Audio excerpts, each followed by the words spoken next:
Hello, you're watching World Talks on TVP World. My name is Sascha Fahrbach.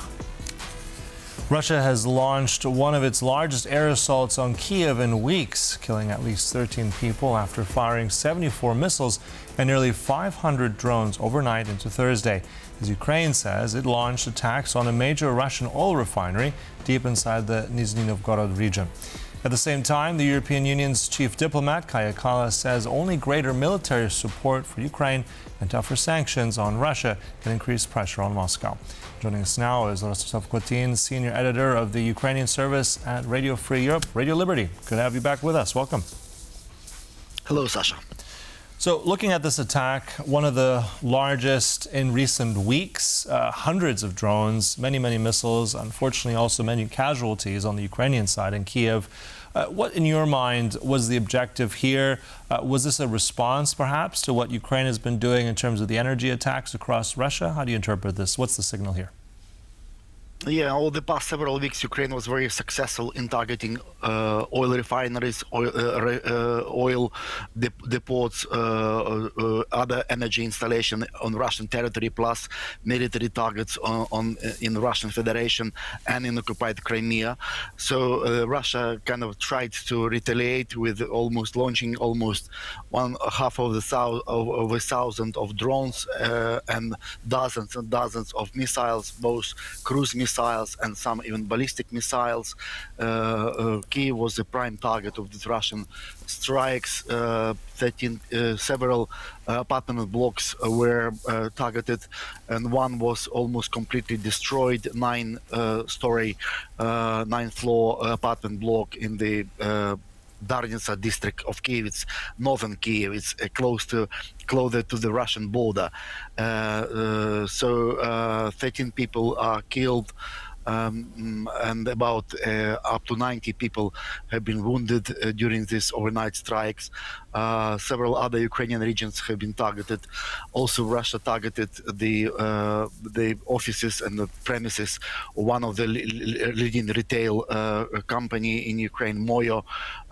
It was almost destroyed, almost completely.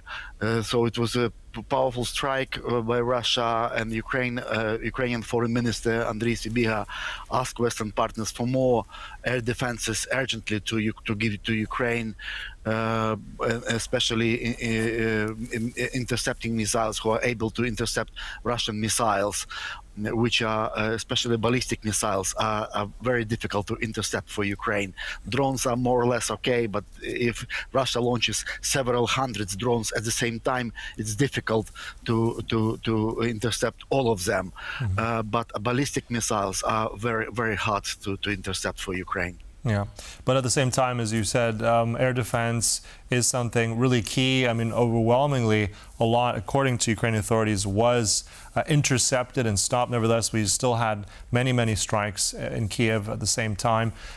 So I'm just curious also on the message coming from Kaja Kallas, the chief diplomat of the European Union. Very much, I just read out what she posted earlier after these attacks this morning. Words of condemnation alone will not stop the attacks on Kyiv, only sustained military support for Ukraine and increased pressure on Moscow can do that.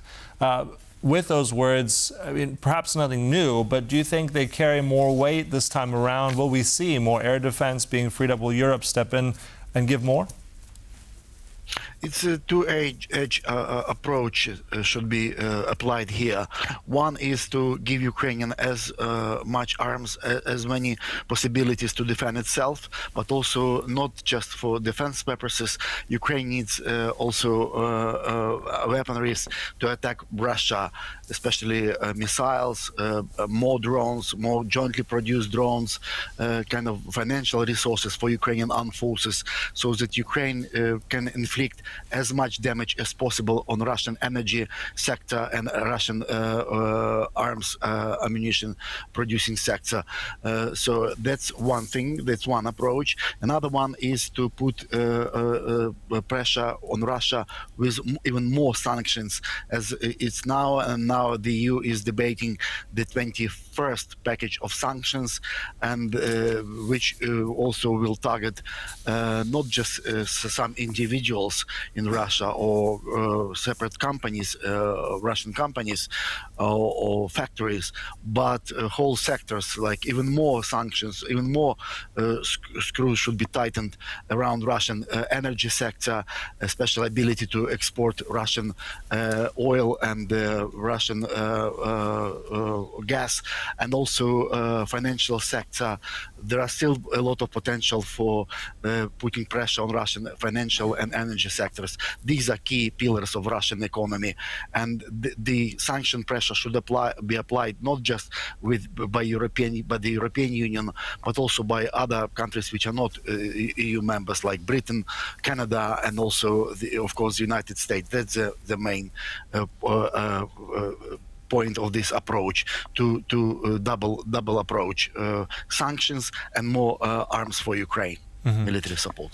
And also speaking of military news, I just want to get also your insights into these latest warnings apparently coming from the Commander-in-Chief, Alexander Syrsky, identifying really this potential northern front in Chernihiv, Bryansk, saying that this could be potentially an area where Russia could push in and open more of an offensive here.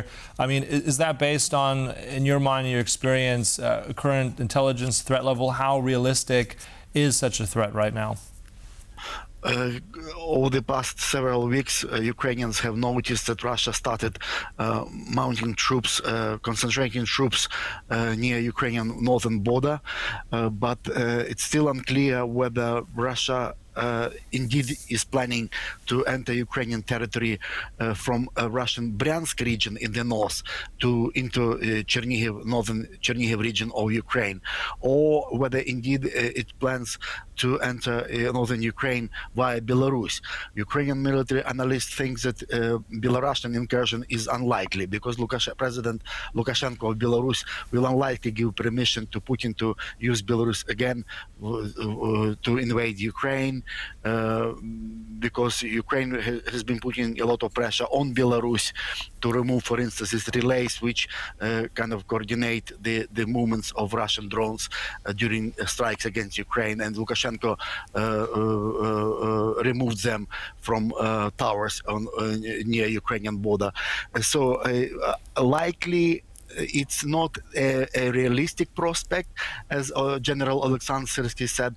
Likely, as Ukrainian military analyst said, Russia simply wants to distract Ukraine from eastern Ukraine defense efforts, from eastern Ukraine and southern Ukraine, to overstretch Ukrainian armed forces, kind of to start that Ukraine starts concentrating troops also in the northern direction. So it's rather maneuver to distract Ukraine and to overstretch Ukrainian potential.